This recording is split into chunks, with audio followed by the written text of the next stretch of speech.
Well, hey, what's going on, everybody? It's Adrian from over here at Pipe Dream Hookah, and today I have a hookah tobacco review for you guys. It's going to be a newer brand to the channel. Just a few days ago, you'll notice that I uploaded a video on how to pack Amir and kind of a video saying, hey, this stuff exists, you should check it out.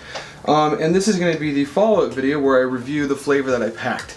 So today it's going to be on the Amir Berry Splash. And I'm going to keep this one fairly short. This flavor isn't crazy interesting or anything. That's not to say that it's bad, but it's definitely not something I want to spend a whole lot of time on.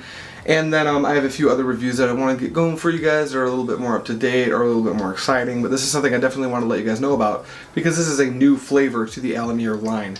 And what this is supposed to be is like a blackberry peach flavor, if that makes any sense. But I'm not sure that I get that, but let's just dive into the review and see what's going on. As usual, we'll test this using the scent, the flavor, and the cloud output of the tobacco, as well as a few other factors that kind of go into how a tobacco performs.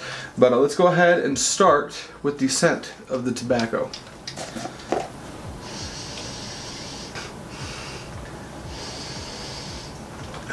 Okay, so this is kind of weird.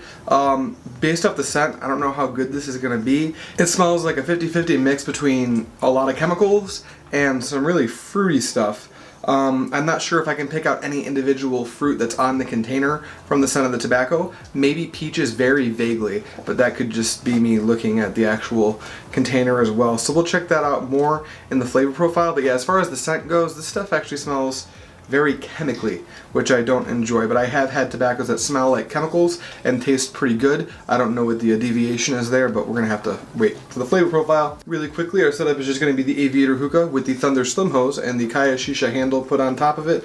I just like this handle, thought it was a cool way to modify the hose. On top, like we did for the actual video where we packed it, we're using the same Harmony, wide gauge Harmony bowl, that is, with 3 titaniums on top, and these have burnt down to about 2/3 of their size, so it might need a wind cover, we'll have to see. But let's check out the clouds.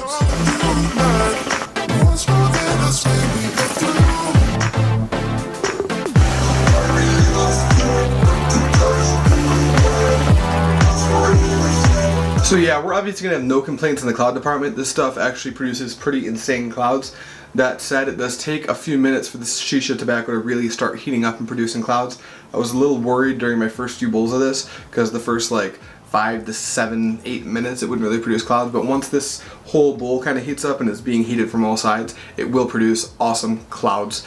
But that's to be expected from a lot of modern shisha tobaccos. That's nothing crazy. Let's move on to something that is important and is kind of crazy, the flavor profile on this tobacco. Now, as usual, we'll analyze it using both the inhale and the exhale of the flavor profile because I do find that they tend to differ just a little bit. Let's start with the inhale.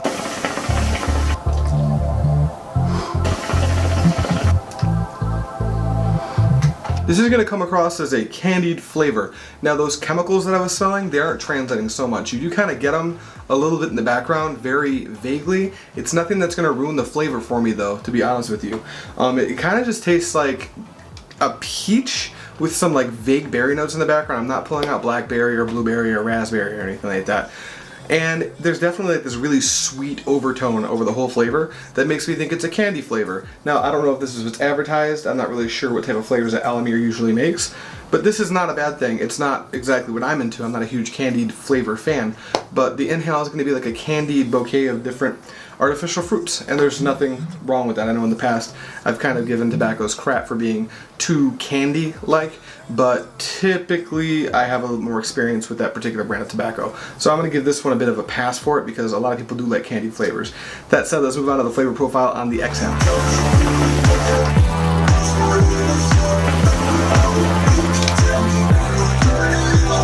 Okay, so on the exhale, the flavor profile, not a lot's going to change. This is something that's pretty typical of a lot of these Middle Eastern style tobaccos.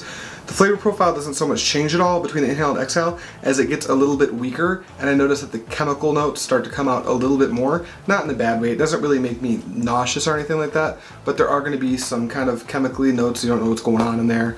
Not exactly sure why it's like that or if all their tobacco's like that, but you can expect some chemical notes from the flavor profile as well as kind of a vague candied peach and some vague candied berries / random assorted Jolly Rancher flavors. So yeah, I wouldn't necessarily say this is a fruit flavor so much as it is a candied flavor. That said, let's talk about a few other tiny things about the way this performs before we go ahead and rate it, and I'll start with how it takes heat, and the answer is not well. You have to be really careful with how you pack this stuff. Once you get it going correctly, it's going to perform really well, but if you load on too much heat too fast, it's gonna char, and there's almost no way to save the bowl. It's pretty much just burnt and you need to dump it and try again. I've actually had a few bowls just completely die out. I had to throw them in the trash, so that's kind of a downside. It's not a huge deal, because once you learn how to use it, it's not even a problem anymore, but that's important to note. And then also, I wouldn't put too much heat on it at all. It can't handle an insane amount of heat. These 3 flats are plenty to heat the bowl. You get great clouds, but those are just some things I wanted to touch on as far as heat management goes. And then last but not least, I'd like to talk very quickly about how long this stuff will actually hold its flavor, and the answer is about an hour.